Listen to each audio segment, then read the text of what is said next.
Ora, ora, o que está acontecendo com o Bolsonaro, o imbrochável, imorrível? Nunca foi, né, gente? Já broxou, já morreu muito bem, há muito tempo, já se acovardou há muito tempo. Agora, Bolsonaro está pedindo pinico para Globo. Bolsonaro, esquecido, largado, abandonado, quer que a Globo chame ele para dar entrevista. Quer que a Globo dê palanquete para ele. Aí eu até lembrei de Pablo Marçal, que ele falou assim: me chama para entrevista, vocês vão ter audiência. Tipo assim, não importa a merda que seja, se tiver audiência, é o que importa. Tipo Pablo Marçal. Entendeu, meu querido, meu querido? Olha o que Bolsonaro falou aqui num discurso desse aí flopado. Aí, nessa caminhada empreitada política golpista que ele continua fazendo, ganhando R$ 41.600 do PL. Olha o que ele falou aqui, pedindo para a Globo, pelo amor de Deus, me entrevista. Vivia batendo na imprensa, enxotava a imprensa quando a imprensa ia nos eventos do PL, dos bolsonaristas. A imprensa era ameaçada, enxotada. Agora ele está pedindo, pelo amor de Deus, me chama para dar entrevista, vem cá me mostrar. Você não é mais nada, Bolsonaro. A não ser daqui a pouco um presidiário. Ô, oh, homem sem noção. Olha o que ele falou aqui nesse evento. Que vergonha. Ô, oh, presepada. Não vão provar nada. E eu sempre falo para aquela grande rede de televisão, que agora tive a notícia semana que caiu a audiência mais uma vez. Dizer essa grande rede de televisão, me deem 2 horas ao vivo. Uma hora para vocês me acusar do que bem entender. E outra hora para eu falar sobre o Brasil. O que nós temos e onde podemos chegar. Vocês terão a maior audiência da história. Ô, Bolsonaro, ninguém dá conta não, Bolsonaro. Deixa eu falar. De merda, basta Pablo Marçal. Chega. Chega, pelo amor de Deus. Globo não quer você nem para audiência mais. Entendeu? Só precisa parar agora com o presepada do picareta do Pablo Marçal. Por falar nisso, o senador Jorge Cajuru falou a Marçal. Eu gostei da fala dele. Olha o que ele falou aqui do Pablo Marçal. Porque o povo está falando que Pablo Marçal é psicopata. Pablo Marçal é psicopata. Aí o senador falou: não, Pablo Marçal não é psicopata, ele é outra coisa. Olha o que o senador Jorge Cajuru acabou de falar lá da tribuna do Senado. Veja aqui. Falar em Marçal, eu quero discordar de muitos que o chamam de sociopata, psicopata. Ele não é nada disso. Ele é picareta, mau caráter, vigarista, sórdido. Ele não vale absolutamente nada. E eu costumo chamar esse tipo de gente de 17/1. 17 de janeiro. Que significa o quê? 171. Se um sujeito desse participa de debate, por que um Eduardo Girão não tem o direito de participar de um debate? Mas eu subo à tribuna nesta terça-feira, 24 de setembro de 2024. São parentes. Então, segundo o senador Jorge Cajuru, o coach, o Pablo Lamaçal, não é um sociopata, um psicopata. Ele é um picareta mesmo. Ele é 171, segundo o senador. Olha só, hein? Em relação ao Eduardo Girão, é porque o Eduardo Girão foi retirado por uma ordem judicial de um debate lá na cidade dele. Aí foi retirado. Por quê? Porque tinha um acordo lá, ele não tinha, né, os requisitos do acordo para participar do debate. Inclusive, em relação ao Pablo Lamaçal, a Tabata está fazendo tudo quanto é tipo de coisa, indo em tudo quanto é tipo de lugar, para quê? Para Pablo Marçal não ser mais chamado para os debates. Porque o Pablo Marçal, ele não vai parar, ele vai continuar fazendo o que ele está fazendo. Por quê? Porque ele é exitoso. Ninguém fala de mais nada, a não ser de Pablo Marçal, do murro, da cadeirada e tudo mais. E acaba que tira todos os holofotes do debate político de fato, de verdade, que importa, que é a propositura de propósito, plano de governo e tudo mais. Ninguém mostra isso, só mostra a presepada do Pablo Marçal.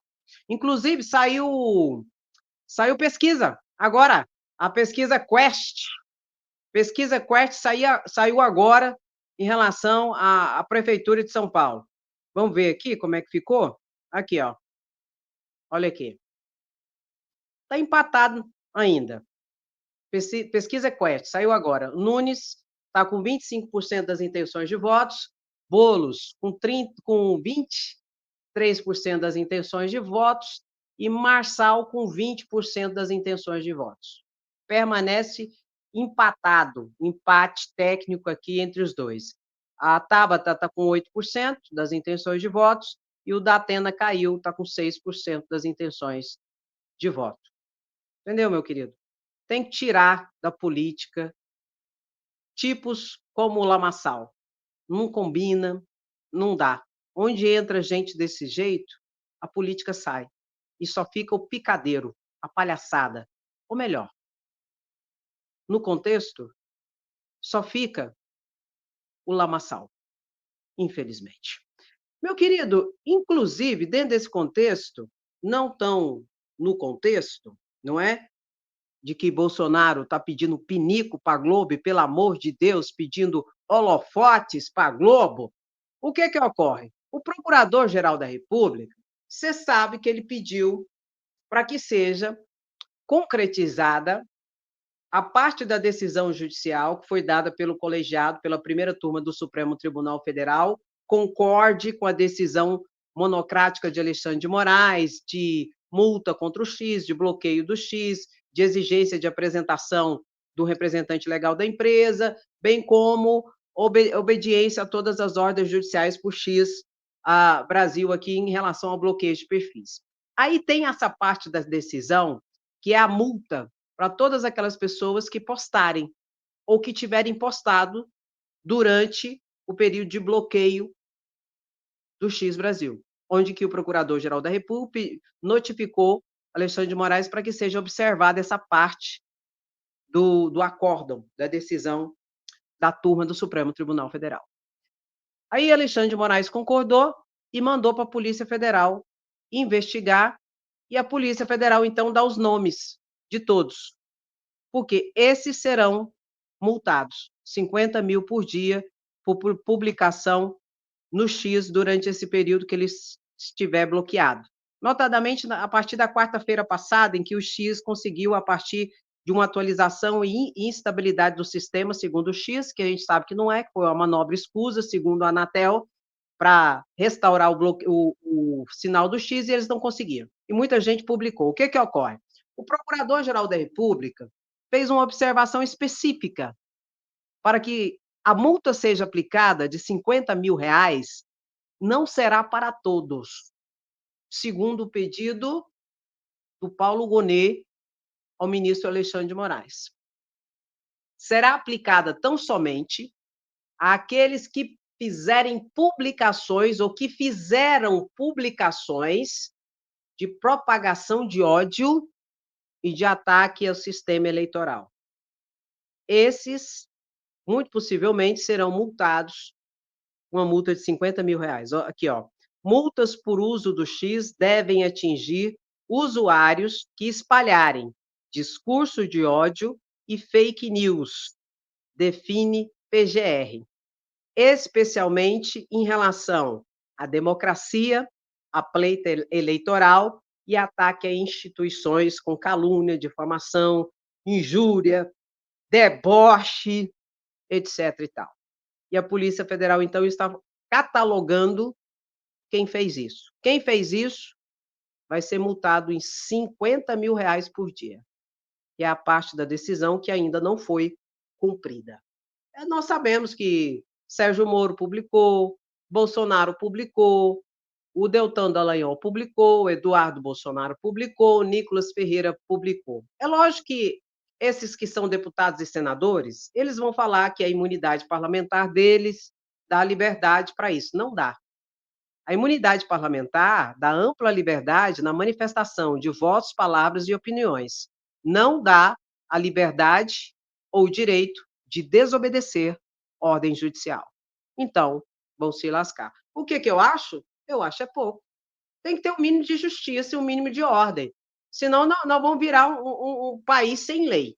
Viu, meu querido? Inclusive, aqui, ó, a Polícia Federal mandou um ofício para Alexandre de Moraes.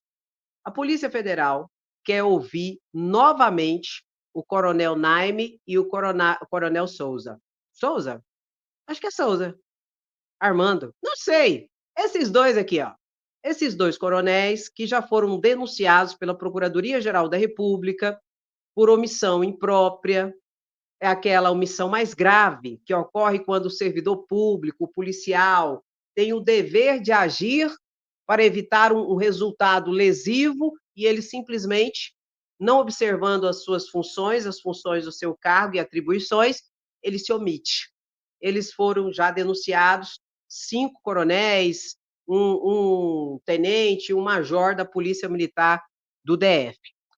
Aí a Polícia Federal quer ouvi-los em relação àquele atentado que houve ali na sede da Polícia Federal no DF. Você lembra? Em que os golpistas do acampamento do QG, em frente a Brasília, alguns se deslocaram até a sede da Polícia Federal do DF, colocou fogo em ônibus, em carro, atacou a sede para quê? Para tentar livrar, não sei se você lembra, aquele índio picareta, o índio Sererê. Pois é. Aí o que que ocorre? Polícia Federal pediu para Alexandre de Moraes que eles querem intimá-los para que eles deponham novamente. Porque, segundo a Polícia Federal, os indícios são muito fortes de que tudo isso aqui aconteceu em dezembro de 2022, o ataque à sede da Polícia Federal, porque houve omissão do comando da Polícia do DF. Aí, diante desse contexto, a Polícia Federal pediu para que eles sejam intimados, para que ela possa intimar eles, os coronéis, e eles, então, possam depor sobre essa situação, que, pelo que tudo indica, houve omissão, por isso ocorreu tudo que ocorreu. Inclusive, a omissão se deu especialmente na demora do apoio da Polícia Militar em chegar lá e dar o apoio. Que a Polícia Federal encarou os golpistas sozinhos. E eles não têm um armamento não letal para, a priori, encarar um tipo ostensivo assim, porque a Polícia Federal, a Polícia Civil, não é uma polícia ostensiva, é uma polícia investigativa, é uma polícia judiciária. Quem tem que fazer esse papel é a Polícia Militar. E eles demoraram para chegar. Tanto que eles colocaram fogo em uns 3 ônibus, em uns 4, 5 carros, fizeram terror, tentaram derrubar um ônibus lá de cima da ponte. Não sei se você lembra, toda essa situação. Para depois chegar a polícia lá. Até a polícia chegar lá, se a Polícia Federal não tivesse segurado o rojão, o trem seria muito mais feio. E assim, você fala assim, Andréia, existe alguma relevância nessa informação que você está dando? Claro que tem. Isso aqui está ligado diretamente ao 8 de janeiro. Não tenha dúvidas que a conexão é clara e a Polícia Federal está puxando exatamente os fios que desembocam tudo no dia D, que foi o 8 de janeiro, que foi a tentativa de golpe. Isso aqui tudo fazia parte da trama golpista perpetrada por uma organização criminosa, em que nós sabemos que muitos já estão pegando 17 anos de cadeia, mas que os cabeças ainda têm que ser responsabilizados. Não só militares, mas líderes religiosos, empresários, alguns inclusive já estão presos, mas tem mais gente, notadamente deputados e senadores e ex-presidente da República, que precisa responder pelos seus atos e fatos perpetrados no sentido de derrubar o governo eleito democraticamente no outubro de 2022, que foi Lula, e que por causa dessa não acomodação à democracia e ao pleito eleitoral, tentaram um golpe de Estado. Simples assim. Então, isso tudo aqui é conexão com o 8 de janeiro. E eu expliquei para vocês que a Polícia Federal está aprofundando as investigações, em que ela vai conectar e colocar Bolsonaro na cena do crime no dia 8 de janeiro. Notadamente, a partir do Comitê Eleitoral de 2022 de Bolsonaro e do seu vice Braga Neto, onde tinha movimentação de pessoas que estavam no acampamento em frente ao quartel-general, para lá, para cá, para lá, no Comitê Eleitoral, onde nós sabemos, circulou muito, mas muito, dinheiro de fundo eleitoral no dia. Então, daqui a pouco, o bicho vai pegar. E o que que nós queremos? Justiça, porque é uma vergonha tudo isso. Toda essa situação, né, e que sem dúvidas nenhuma tem a ligação direta com o 8 de janeiro, meu querido e minha querida. E por falar em toda essa situação, só para deixar claro, assim, um pouquinho, o impeachment de Alexandre de Moraes, Andréia, não vai ter. Esse impeachment de Alexandre de Moraes já nasceu morto, já é defunto. O que eles não querem é aceitar essa situação, mas já nasceu morto e tem situações que a gente precisa reverberar. Manifestações marcadas para 7 de setembro. Aqui, ó. Instituição, presidente do Senado, capaz de decidir a respeito de um pedido de impeachment, eu não posso fazer nenhum tipo de pré-julgamento sem examinar exatamente o que se pretende em relação a esse fato. Então é muito importante ter prudência, deixar as instâncias examinarem essa situação, mas eu quero ressaltar minha confiança no Poder Judiciário, minha confiança nas instituições brasileiras, a necessidade do combate ao crime organizado e essa criminalidade que foi instituída no Brasil, infelizmente, através de fake news, para poder minar a nossa democracia.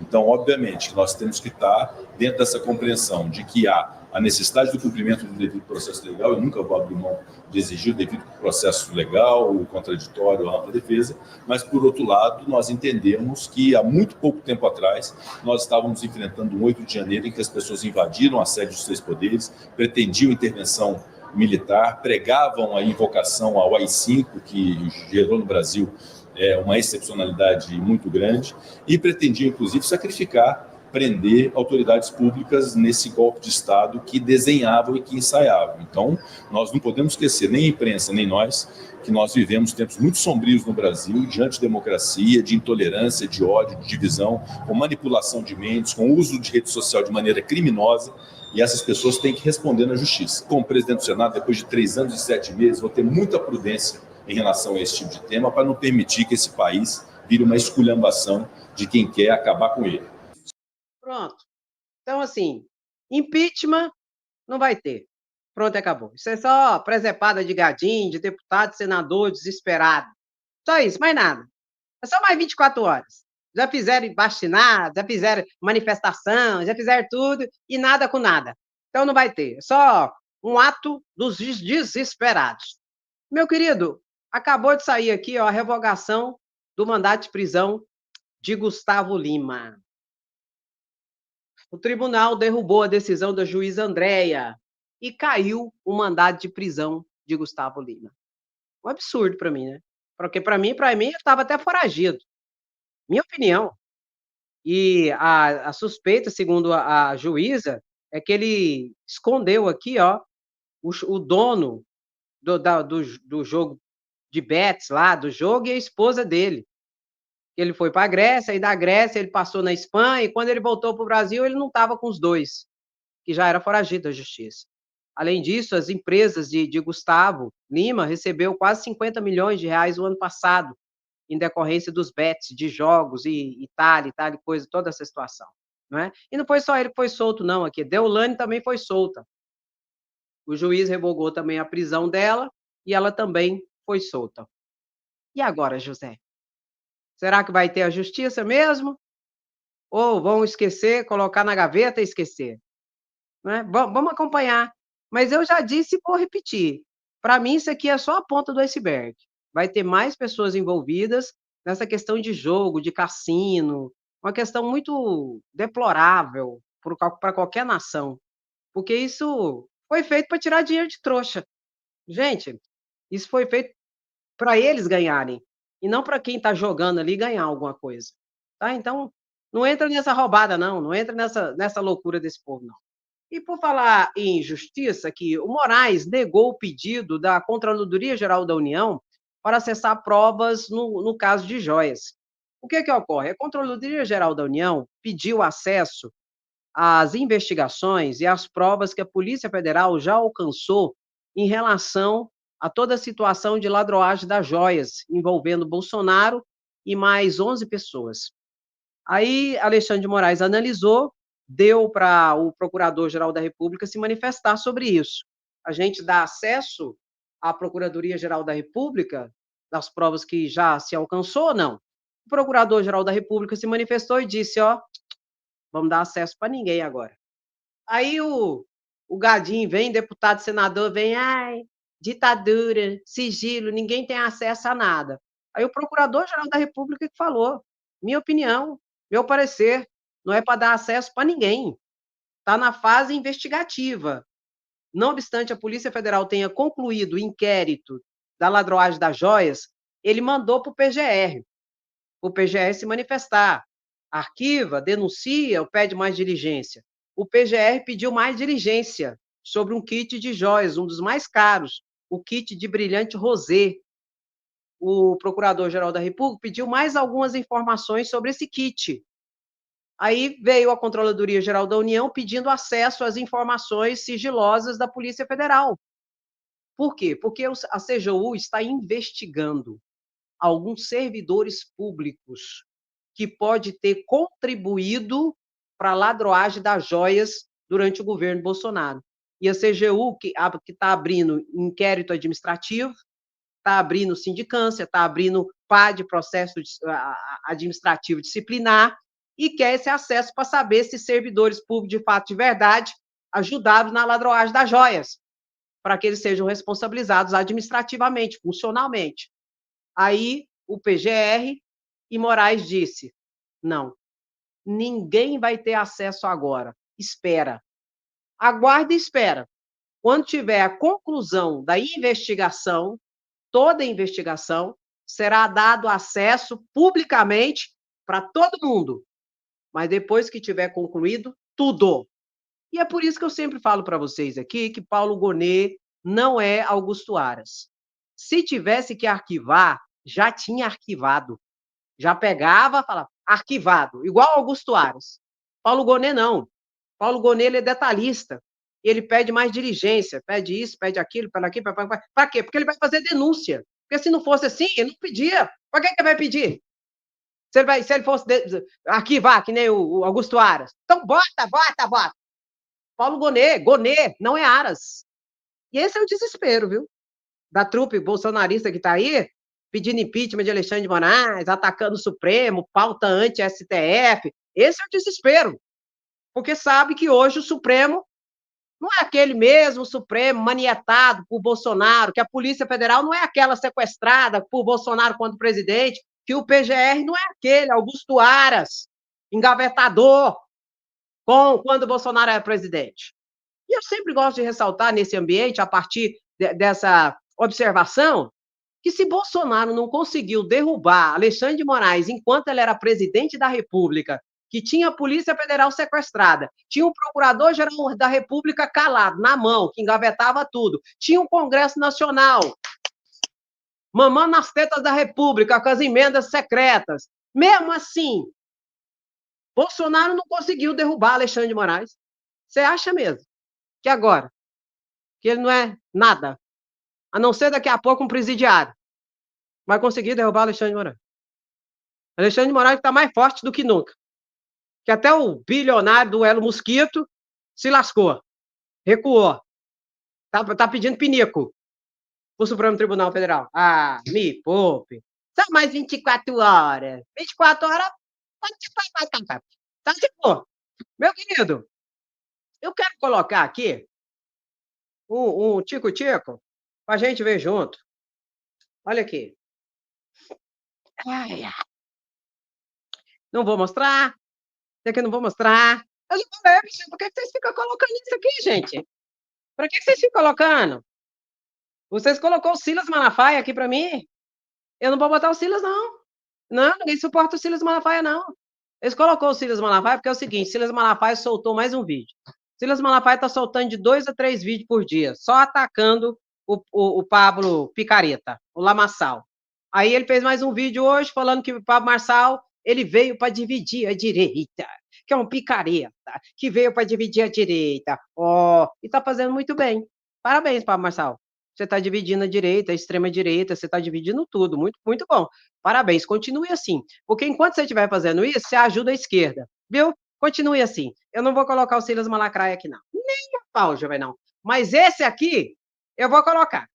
Esse aqui eu coloco. Com prazer. Aumenta o som, DJ. Bota grande, central. E vamos ver Toda a situação. De diminuição daquilo que eu tenho que dizer e das expressões que tenho que apresentar com uma tentativa de me calar ou de me ameaçar. Isso não vai acontecer. Se fez a ameaça e acha que deve cumpri-la, o faça. Solicite à mesa diretora da Câmara o afastamento cautelar do mandato. Faça o que nem a ditadura militar teve coragem de fazer, que é afastar cautelarmente um deputado porque ele utilizou um tom ou expressões diferentes daquilo que o senhor considerava que eu deveria fazer. Se eu devo contas a alguém, são as pessoas que têm referência no mandato e que esperam que o meu mandato não se submeta a esse tipo de ameaça. Isso mesmo. Glauber fica. Lira sai. Glauber, ninguém vai te derrubar. E nem vai te caçar. Não vão. Eles estão tentando te intimidar para te calar.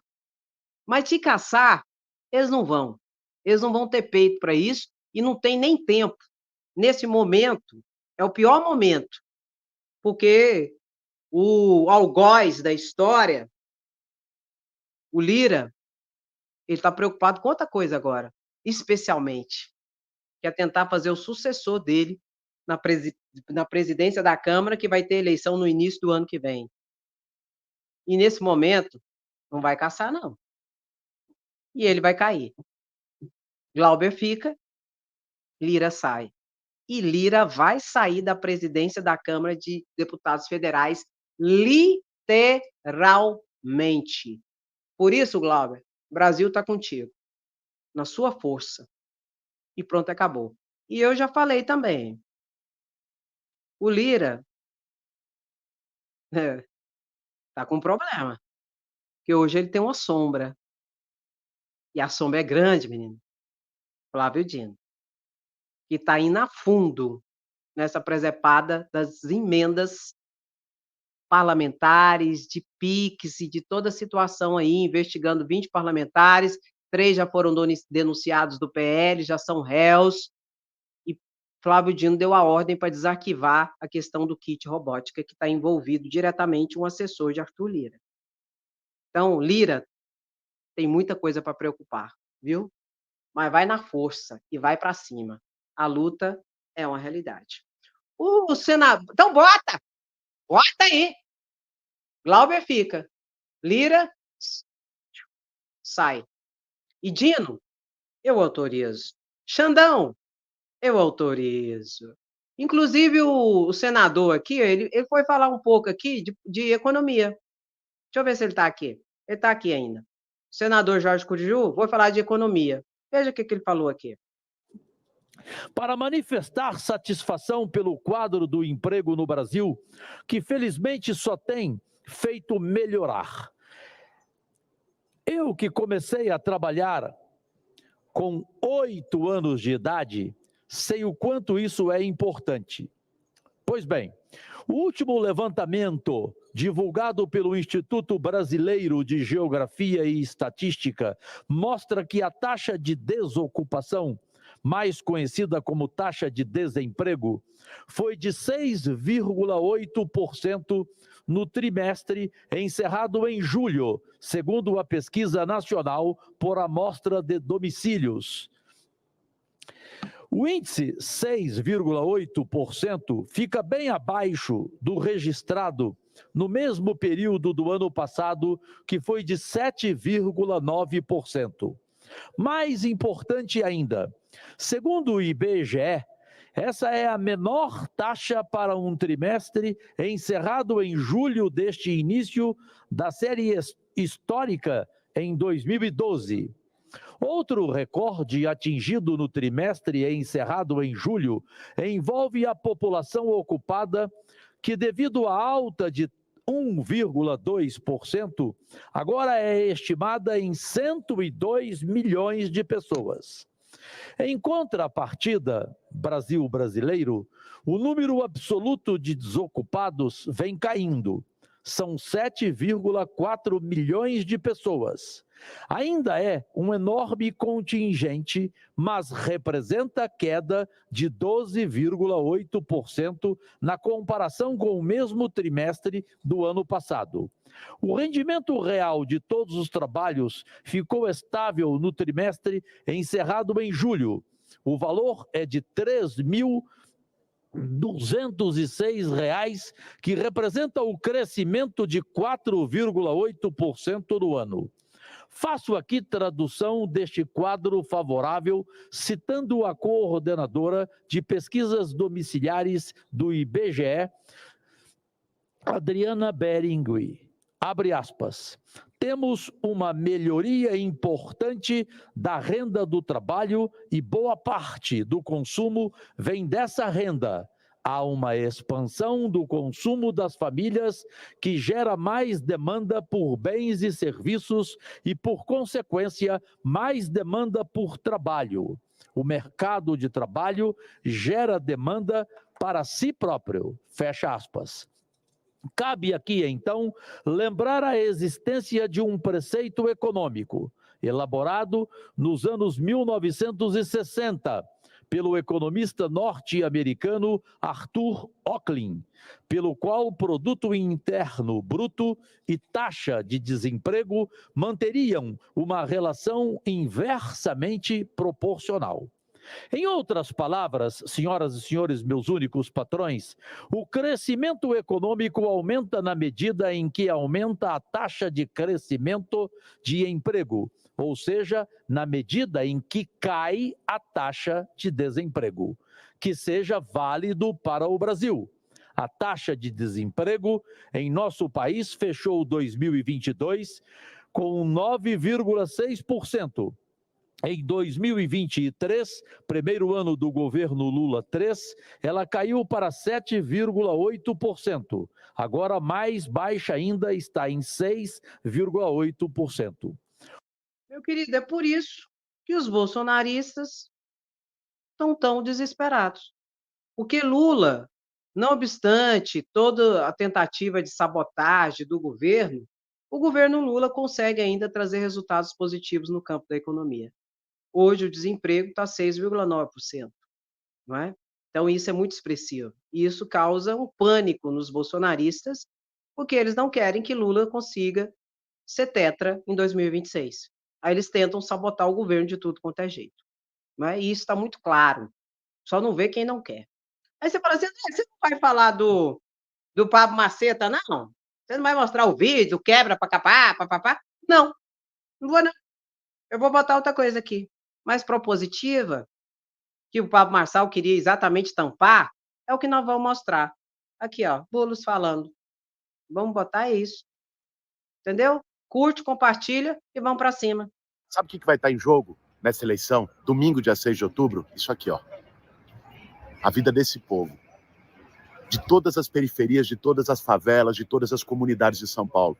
O que vai estar em jogo é se a gente vai conseguir fazer o dinheiro da cidade mais rica do Brasil não ficar só na Faria Lima, não ficar só na Paulista, nos Jardins, mas chegar aqui, ó. Chegar na periferia, chegar na comunidade. É se a gente vai romper com essa lógica de uma cidade tão rica com 80 mil pessoas morando na rua, de uma cidade tão rica com criança passando fome, virando lixo para comer, de uma cidade tão rica com gente esperando 8, 9 horas para ser atendidas pelo SUS. É isso que a gente quer mudar, é isso que está em jogo. Não é brincadeirinha de debate, não é lamaçal, não é a briguinha, que essa termina logo mais. São os próximos 4 anos desse povo aqui. Por isso, gente, tem muita coisa em jogo. Tem também em jogo, lógico, derrotar a extrema-direita. Na maior cidade do Brasil, o impacto disso não é só para São Paulo, não, é nacional. E por isso a gente precisa de todos vocês. Para gerar esperança, para a gente virar a página, construir um outro futuro para São Paulo e apontar o futuro que a gente quer para o nosso país. Nós precisamos de vocês. Essas 2 semanas vão ser decisivas. Do lado de lá tem muita grana, muito ataque, muita mentira. Do lado de cá, a gente tem olho no olho, verdade, conversa com o povo. A gente vai estar em todas as periferias, como temos estado esse tempo todo, aliás, independente de eleição. Não é só de 4 em 4 anos, não. Mas a gente precisa de vocês. Nos ajudando, conversando com os outros, gastando sola de sapato, gastando saliva, para poder fazer essa mudança se concretizar, virar realidade. Eu conto com vocês, dia 6 de outubro, é 50 neles. Valeu, gente! O que a gente tem que fazer? Não tocar tambor para maluco dançar, porque a estratégia de Pablo Marçal está dando certíssimo. Ele tira os holofotes do debate jurídico não, do debate político, de proposta. Uma hora é uma cadeirada, agora foi o murro, no próximo vai ser o quê? Vai ser alguma coisa. Porque aí ele fica os holofotes em tudo quanto é lugar, e é isso que ele quer. Então, por isso também eu vou colocar a Tabata aqui também. A Tabata eu vou colocar também.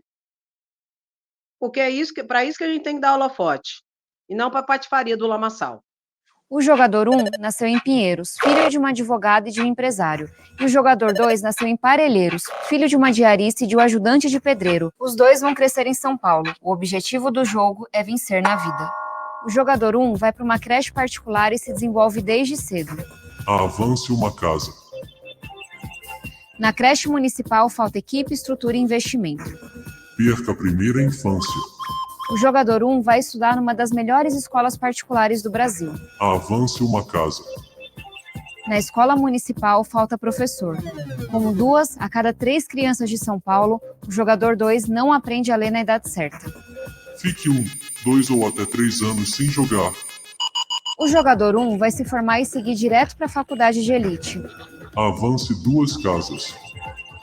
O jogador 2 talvez não chegue nem no ensino médio. Se chegar, talvez não termine. E se terminar, dificilmente consegue fazer faculdade. Perca a sua vez. O jogador 1 já começa a carreira no topo da pirâmide. Vai ganhar dinheiro, viver confortável, prosperar. Ele venceu. E o jogador 2 vai passar o resto da vida dando duro só para conseguir pagar as contas.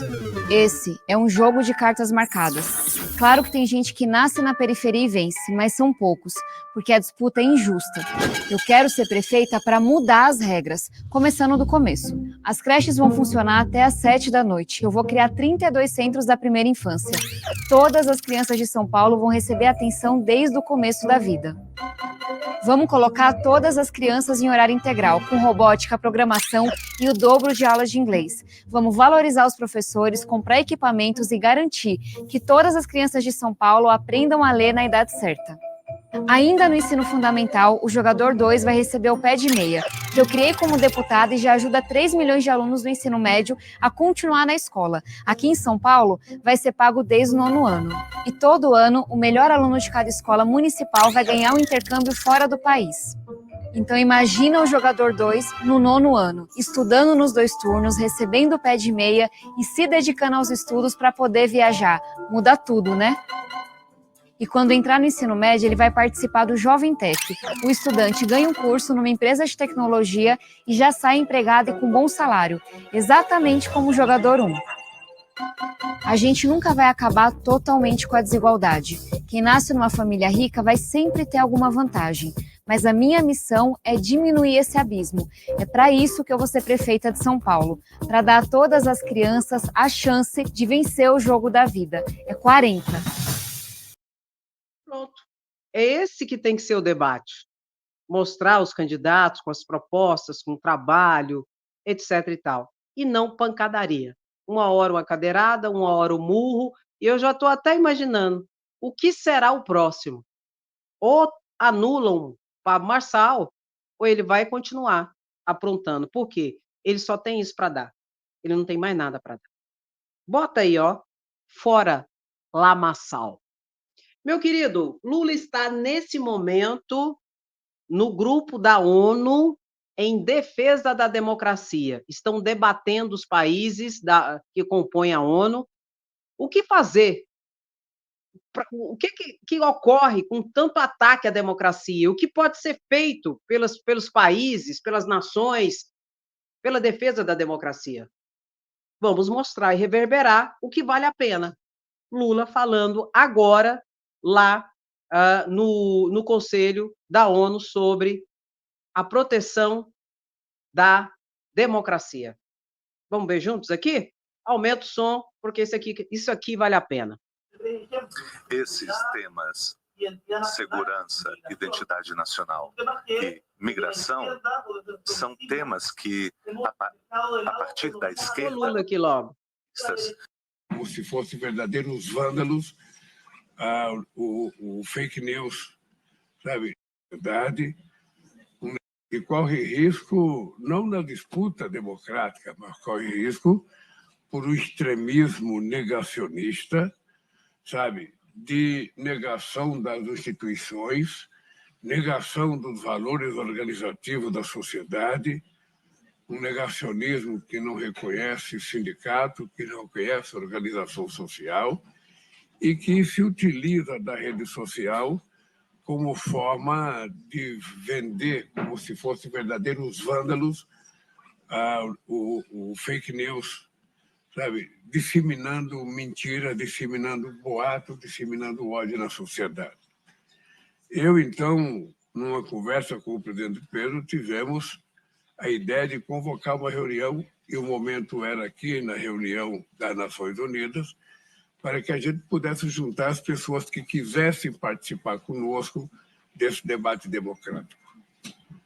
Anteriormente, a gente tinha pensado que seria difícil fazer um encontro como esse, mas o que a gente está percebendo é que é extremamente necessário que esse aqui seja apenas o primeiro de uma quantidade de encontros que vamos ter que fazer para discutir a democracia. Porque a verdade é que a democracia, tal como nós conhecemos e tal como ela foi construída, sobretudo depois da Segunda Guerra Mundial, a democracia está perdendo muito espaço. E uma das coisas que nós poderemos fazer é discutir quais as razões também pelas quais a democracia está tendo problema. Aonde é que nós erramos? O que deixamos de fazer? O que não cumprimos?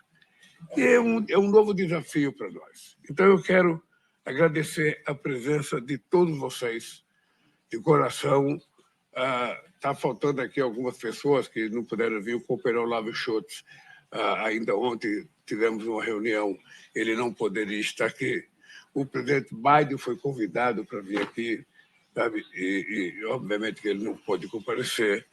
Eu convidei o Macron para participar dessa reunião e ele disse que viria, não sei se vai vir, mas ele disse que viria a essa reunião e eu tenho, inclusive, uma reunião bilateral com ele amanhã.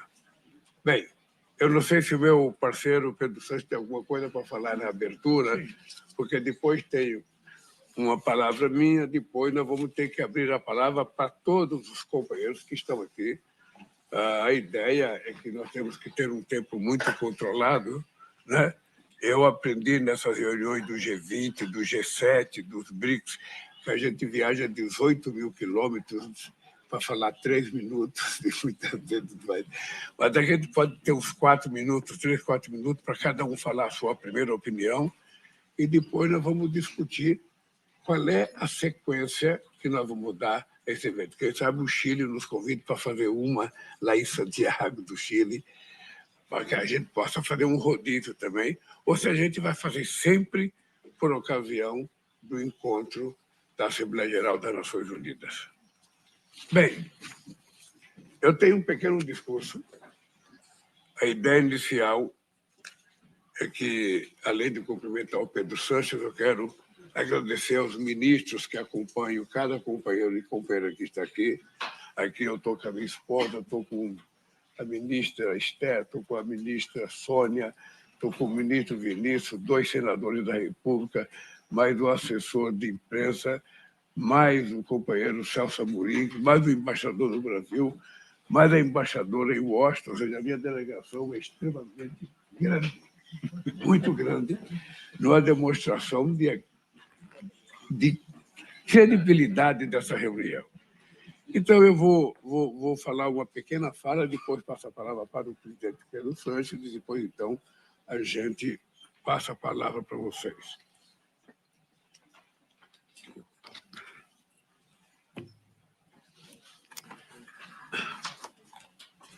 Primeiro, eu quero agradecer aos que atenderam o convite que o presidente Pedro Sanches e eu fizemos para esta reunião. Não tenho a pretensão de apresentar aqui um diagnóstico abrangente das ameaças que enfrentamos, mas é inegociável, é inegável que a democracia vive hoje seu momento mais crítico desde a Segunda Guerra Mundial. No Brasil e nos Estados Unidos, forças totalitárias promoveram ações violentas para desafiar o resultado das urnas. Na América Latina, as notícias falsas corroem a confiança e afetam os processos eleitorais. Na Europa, uma mistura explosiva de racismo, xenofobia e campanha de desinformação coloca em risco a diversidade e o pluralismo. Na África, golpes de Estado demonstram que o uso da força para derrubar governos ainda reflete os resquícios do colonialismo. Compreender por que a democracia se tornou alvo fácil para a extrema-direita e suas falsas narrativas é um desafio compartilhado. O extremismo é sintoma de uma crise mais profunda, de múltiplas causas. A democracia liberal demonstrou-se insuficiente e frustrou as expectativas de milhões. Ela se tornou apenas um ritual que repetimos a cada 4 ou 5 anos. Um modelo que trabalha para o grande capital e abandona os trabalhadores à própria sorte não é democrático. Um sistema que privilegia os homens brancos e falha com as mulheres negras é imoral. Fartura para poucos e fome para muitos em pleno século XXI é a antessala para o totalitarismo.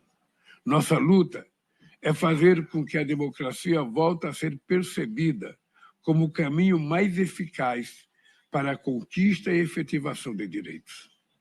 Para devolver a esperança a milhões de deserdados da globalização, precisamos colocar a economia a serviço do povo.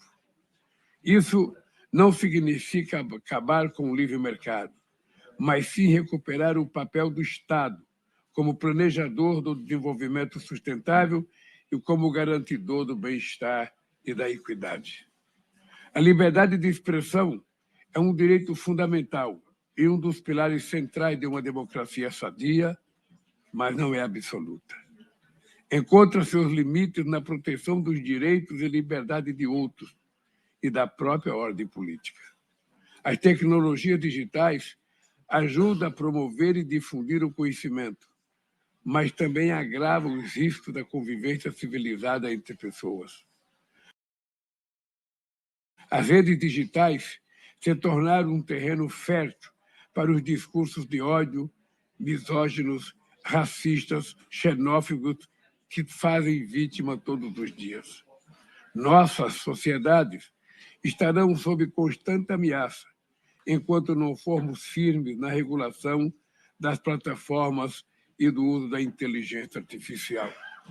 Nenhuma empresa de tecnologia ou indivíduo, por mais rico que seja, pode se considerar acima da lei.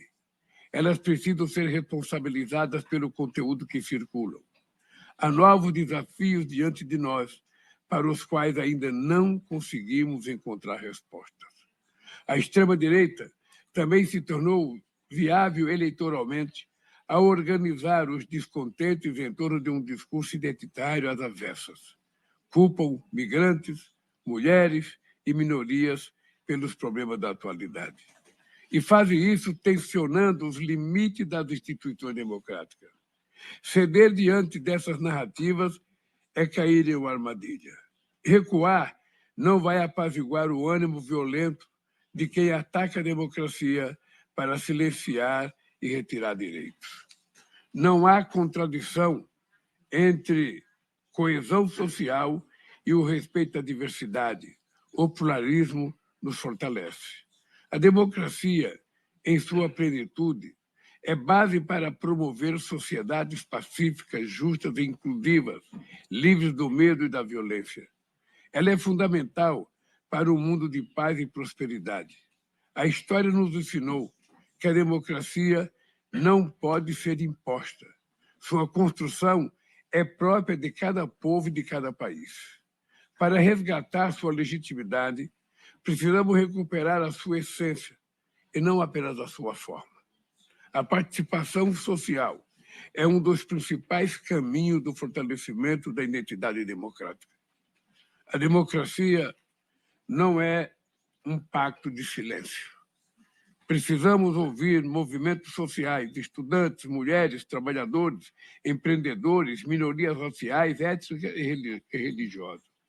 Proteger quem defende os direitos humanos, o meio ambiente e a democracia também é imprescindível.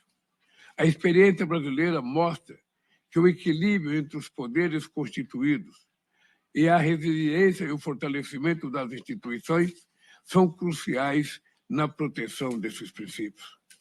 Somente uma democracia revigorada nos permitirá equacionar os dilemas de nossas sociedades e do mundo contemporâneo. Obrigado, companheiros. Eu agora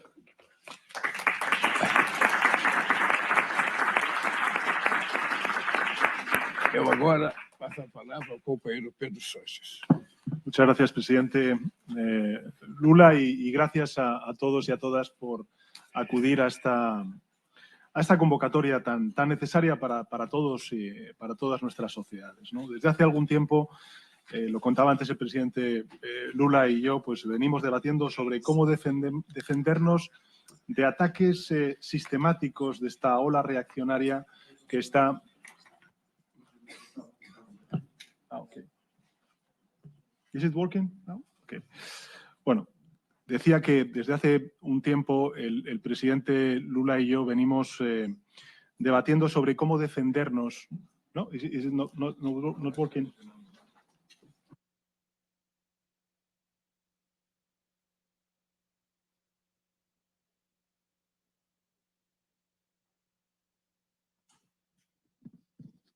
¿Desde este funciona? ¿Desde este micrófono? A ver, ¿ahora? ¿Funciona? ¿Ahora sí funciona? Bien. Bueno, gracias a todos y todas por acudir a esta convocatoria. ¿Is it working now? ¿No?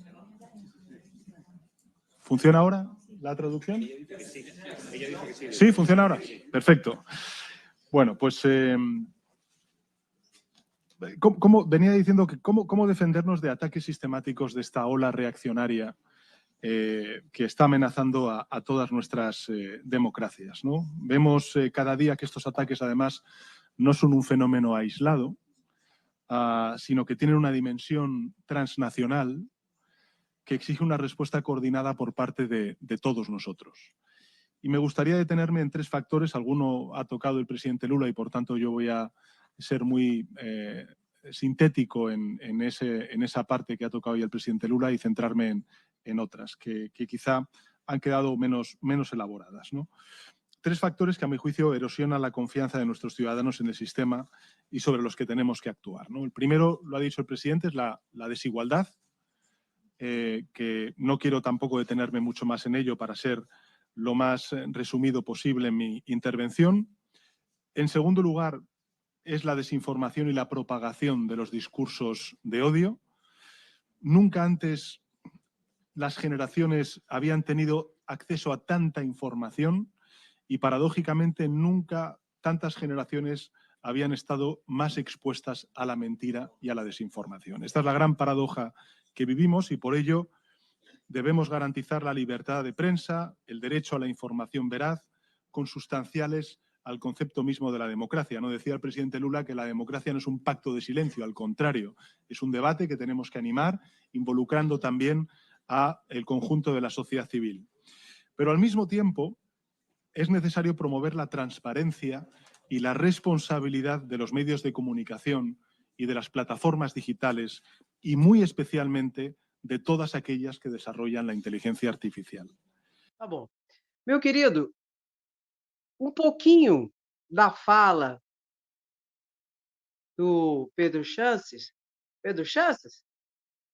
e do Lula já deu para perceber que o que ocorre no Brasil está acontecendo em vários locais e outros países do mundo, que é o ataque à democracia.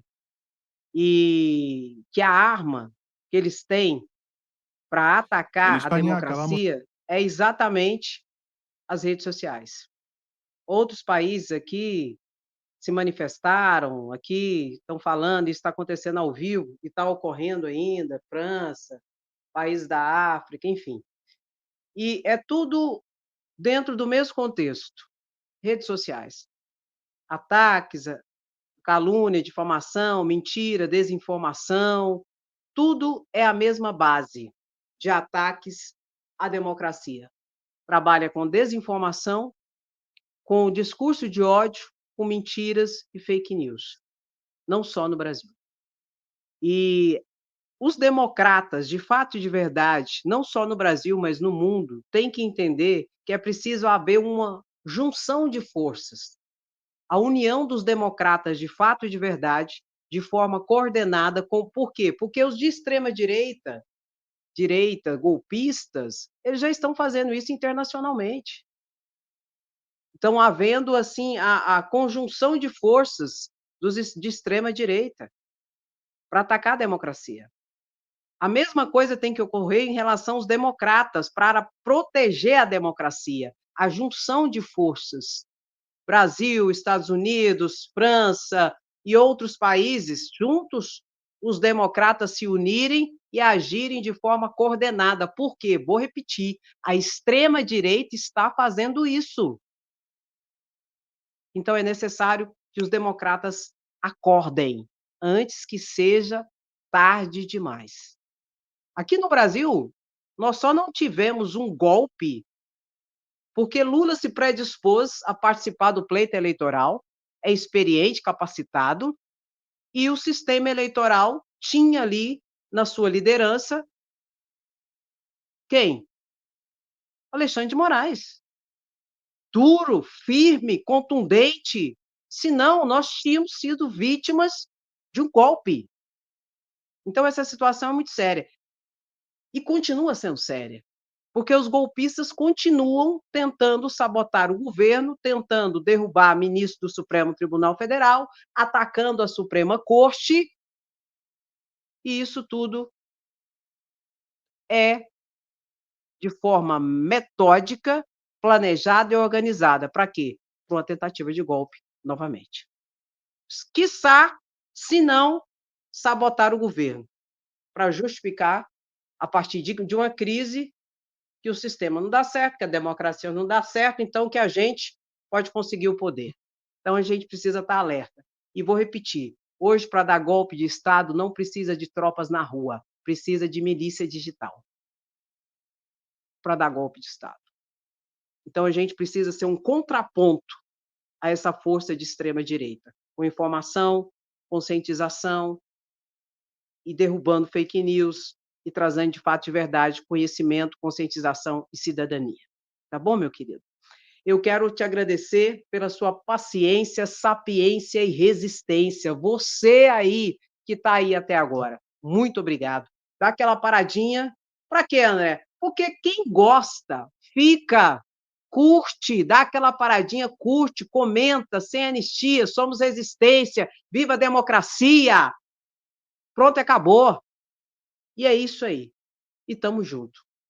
Meu querido, minha querida, quem gosta, fica, curte, comenta, compartilha. Quem não gosta, vai se lascar e tá tudo bem. Não se preocupe, não se preocupe. O caminho do feio é por onde ele veio e tá tudo bem. E não se preocupe, amanhã, 8h30, se Deus assim permitir, eu tô de volta. Tá bom? Mas eu quero ressaltar novamente. Muito obrigada pela sua resistência. Tamo junto na luta, todos os dias aqui. E viva a democracia. E para eles, perdeu Mané. Sem anistia. Meu querido, minha querida, muito obrigado pela sua presença, sapiência, resistência. Quem gosta, fica, curte, comenta, dá uma visitadazinha no primeiro comentário. E pronto, e acabou, meu querido. Porque o caminho do feio, por onde ele veio. E aqui, não, Jacaré. Muito obrigado, beijo no seu coração. Até a próxima live, se cuida. Tchau, tchau, Brasil varonil. Beijo.